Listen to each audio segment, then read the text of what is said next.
दिल्ली की एक अदालत ने एक बड़ा फैसला आज सुनाया है। आपको बताते चलें, शर्जील इमाम की मुश्किलें एक बार फिर बढ़ गई है।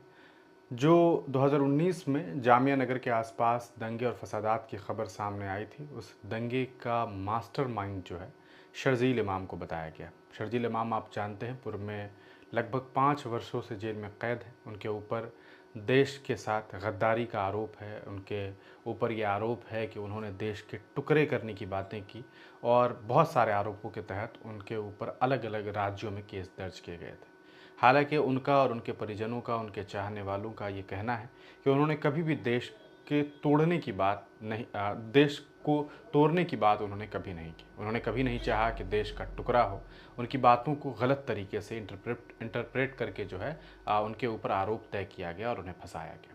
अब साकेत नगर कोर्ट ने भी, दिल्ली की साकेत नगर कोर्ट ने इस पूरे मामले में बड़ा फैसला सुनाया है और जो जामिया नगर में हिंसा हुई थी, इस पूरे मामले में शर्जील इमाम को मुख्य चेहरा बताते हुए उनके ऊपर जो है वो कार्रवाई करने की बात कही है और उन्हें मास्टरमाइंड बताया है। ये कहा है कि उनके द्वारा जो चक्का जाम करने की बातें कही गई थी, वो किसी भी तरीके से सही नहीं माना जा सकता है।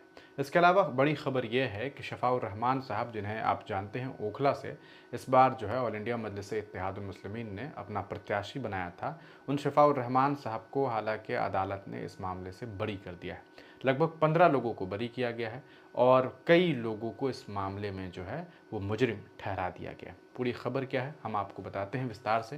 इस पूरे मामले को लेकर के जो खबरें प्रकाशित हुई है उसे समझते हैं और उससे आपको ये पूरा का पूरा मामला जो है वो समझ में आ जाएगा। दिल्ली की जामिया नगर इलाके में साल 2019 में हुई हिंसा के मामले में जो है कोर्ट ने अदालत की फैसला सुनाया, जिसमें 15 लोगों को बरी कर दिया गया है और 11 लोगों के खिलाफ जो है वो मामला दर्ज किया गया। अगर आप देखेंगे तो साकेत कोर्ट ने शस्त्र अधिनियम की धारा 25-27 के तहत दर्ज मामले में किसी के खिलाफ आरोप तय नहीं किया।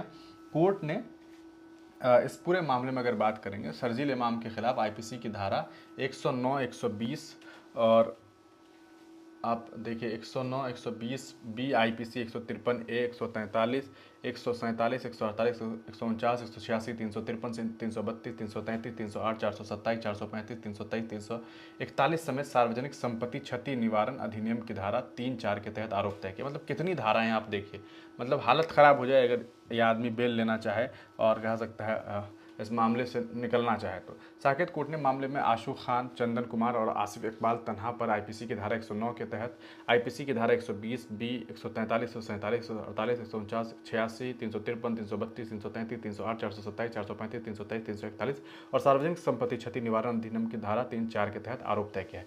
आसिफ इकबाल तन्हा पूर्व में भी जेल में रह चुके हैं, आप जानते हैं, उन्हें बेल मिली थी, लेकिन फिर एक बार जो है लगा सकता है कि उनके ऊपर अवैधानिक कार्रवाई की खबर सामने आ रही है। शफ़ाउर रहमान समेत 15 लोगों को जो है इस मामले से बरी कर दिया गया, जिसमें शफ़ाउर रहमान, मोहम्मद आदिल, राहुल अमीन, मोहम्मद जमाल, मोहम्मद उमर, मोहम्मद शाहिद, मुदस्सिर, फ़हीम हाशमी, मोहम्मद इमरान, साकिब खान, तंजील अहमद चौधरी, मोहम्मद इमरान, मुनीब मियाँ, सैफ सिद्दीकी, शहनवाज मोहम्मद यूसुफ को मामले से बरी किया गया है।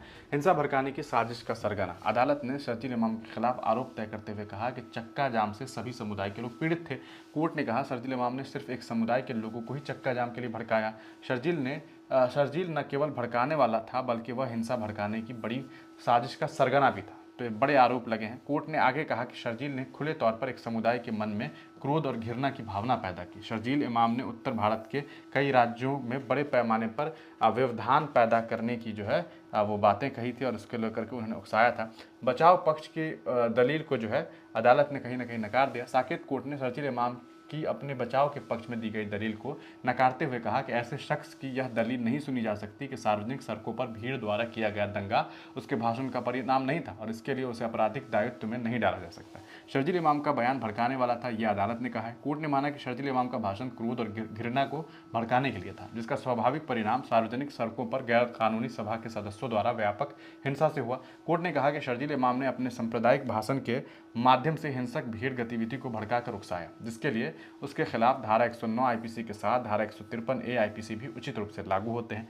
चक्का जाम से कुछ भी शांतिपूर्ण नहीं हो सकता, ये बात भी अदालत ने कहा। अदालत ने कहा कि चक्का जाम से कुछ भी शांतिपूर्ण नहीं हो सकता।